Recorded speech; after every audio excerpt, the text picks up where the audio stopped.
कुछ लोग कहते हैं कि मन में उल्टे ख्याल आते हैं। महाराज जी क्या करें? आज हम उस विषय पर बात करने जा रहे हैं जो हर उस इंसान की सबसे बड़ी पीड़ा है जो ईश्वर के रास्ते पर चलना चाहता है। बहुत से भक्त रोते हुए ये कहते हैं कि जब हम पूजा करने बैठते हैं, जब हम आंखें बंद करके भगवान का ध्यान लगाने की कोशिश करते हैं, तो हमारे मन में बहुत ही गंदे, उल्टे और डरावने ख्याल आने लगते हैं। ऐसे ख्याल जिनके बारे में हम किसी को बता भी नहीं सकते। कभी कभी तो भगवान की मूर्ति के सामने ही मन में गालियां या बुरे विचार आने लगते हैं। उस समय इंसान को अपने आप पर बहुत शर्म आती है। उसे लगता है कि वो बहुत बड़ा पापी है और भगवान उससे नाराज हो जाएंगे। इस आत्मग्लानि और डर के कारण बहुत से लोग पूजा पाठ करना ही छोड़ देते हैं। उन्हें लगता है कि ऐसे गंदे मन से भगवान का नाम लेने से तो पाप लगेगा। लेकिन मेरे प्यारे भक्तों, आज अपने मन से यह सारा डर और सारी आत्मग्लानि हमेशा के लिए निकाल दीजिए। आज मैं आपको श्रीमद् भागवत महापुराण का वह रहस्य बताने जा रहा हूं जो आपके इस भ्रम को तोड़ देगा। सबसे पहले तो ये जान लीजिए कि उल्टे ख्याल आने का मतलब ये बिल्कुल नहीं है कि आप बुरे इंसान हैं। ये तो इस बात का प्रमाण है कि आप सही रास्ते पर चल रहे हैं। आप सोचेंगे कि ऐसा कैसे हो सकता है। इसे एक बहुत ही सीधे से उदाहरण से समझिए। एक बंद कमरा है जिसमें बरसों से बहुत सारा कूड़ा और धूल जमा है। जब तक वह कमरा बंद था तब तक सब कुछ शांत लगता था, लेकिन जिस दिन आप उस कमरे को साफ करने के लिए झाड़ू लगाते हैं तो सबसे पहले क्या होता है? सबसे पहले वो बरसों पुरानी धूल उड़कर पूरे कमरे में फैल जाती है और आपका दम घुटने लगता है। उस उड़ती हुई धूल को देखकर अगर आप झाड़ू लगाना छोड़ देंगे तो वो कमरा कभी साफ नहीं होगा। आपका मन भी उसी बंद कमरे की तरह है। इसमें जन्मों जन्मों का कूड़ा, वासनाएं, डर और बुरे विचार दबे पड़े हैं। जब आप भगवान का नाम जपना शुरू करते हैं या ध्यान लगाते हैं तो वह नाम एक झाड़ू की तरह काम करता है। भगवान का नाम उस जन्मों पुरानी गंदगी को बाहर निकालने लगता है और जब वह गंदगी बाहर निकलती है तो उल्टे ख्यालों के रूप में आपके सामने आती है। यह मन की सफाई की प्रक्रिया है, यह कोई पाप नहीं है। हमारा मन एक बहुत ही चंचल और जिद्दी साधन है। श्रीमद् भागवत महापुराण के 5वें स्कंध में मन की प्रकृति को बहुत ही गहराई से समझाया गया है। वहां बताया गया है कि यह मन ही मनुष्य के बंधन और मोक्ष का कारण है।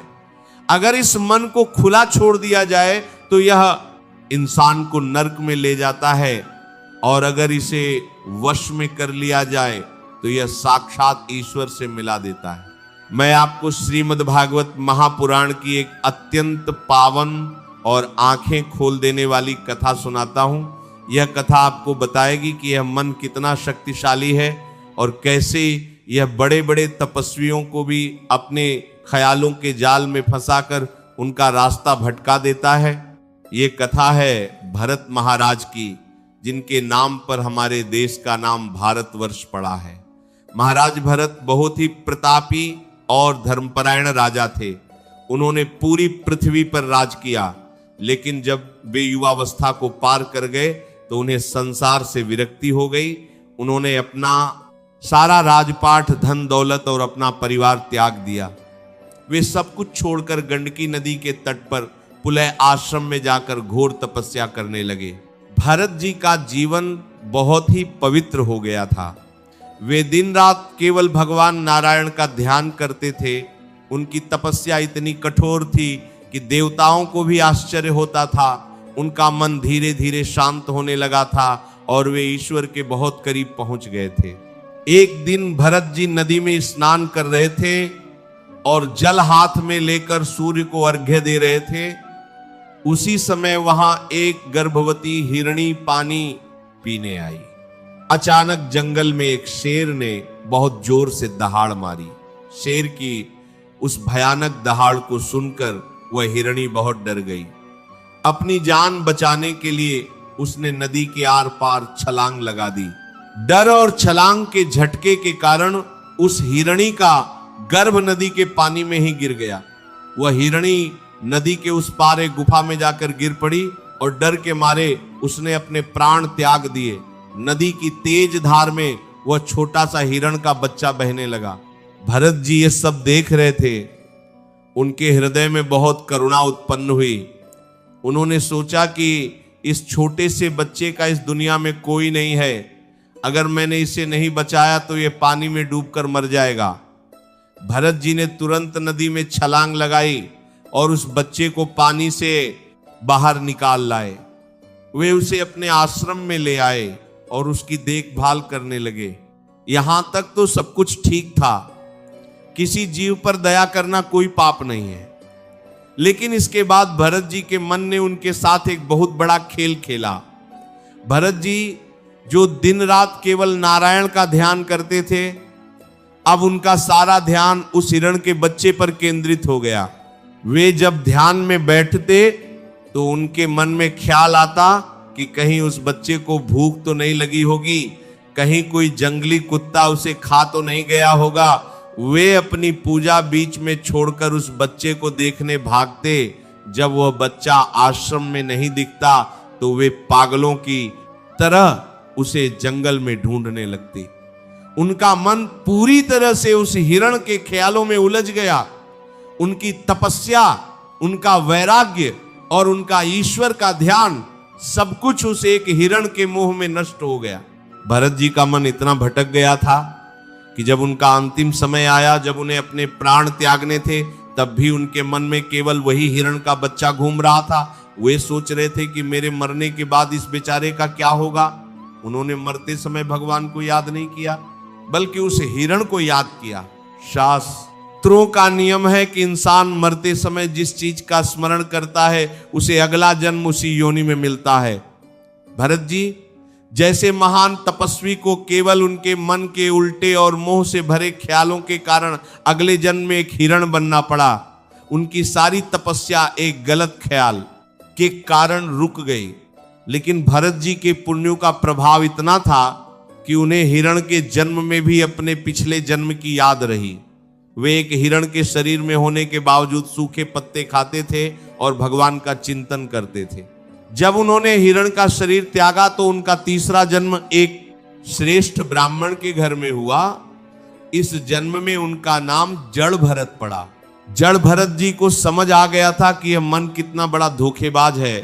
वे जान गए थे कि अगर मन की बात सुनी या मन के ख्यालों में उलझे तो ये फिर से भटका देगा। इसलिए इस जन्म में उन्होंने एक बहुत ही कठोर निर्णय लिया। उन्होंने बाहर की दुनिया से पूरी तरह नाता तोड़ लिया। वे बिल्कुल गूंगे बहरे और पागलों की तरह रहने लगे। वे न किसी से बात करते थे, न किसी बात का जवाब देते थे। लोग उन्हें पागल समझते थे, उनका अपमान करते थे, उन्हें मारते पीटते थे। लेकिन जड़ भरत जी बिल्कुल शांत रहते थे। उनके मन में कोई ख्याल नहीं आता था, क्योंकि उन्होंने अपने मन को साक्षी भाव में स्थिर कर लिया था। वे जानते थे कि जो कुछ भी हो रहा है वो शरीर के साथ हो रहा है, आत्मा तो बिल्कुल पवित्र है। इसी साक्षी भाव और निर्लिप्तता के कारण जड़ भरत जी ने इस जन्म में पूर्ण मोक्ष प्राप्त किया। मेरे प्यारे भक्तों, महाराज भरत की इस महान कथा से हमें अपने मन की बीमारी का बहुत बड़ा इलाज मिलता है। आप देखिए कि एक अच्छे ख्याल ने भी भरत जी को उनके रास्ते से भटका दिया था। तो जो बुरे ख्याल आपको आते हैं वे तो मन का बहुत ही साधारण सा खेल है। जब आपके मन में कोई उल्टा या गंदा ख्याल आए तो आपको सबसे पहला काम ये करना है कि आपको घबराना नहीं है, आपको उस ख्याल से लड़ना नहीं है।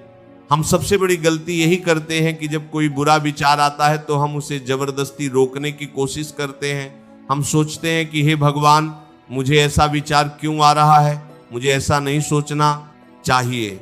मन का एक बहुत ही अजीब नियम है, आप जिस विचार को रोकने की जितनी कोशिश करेंगे वो विचार उतनी ही ताकत से आपके मन में हावी हो जाएगा।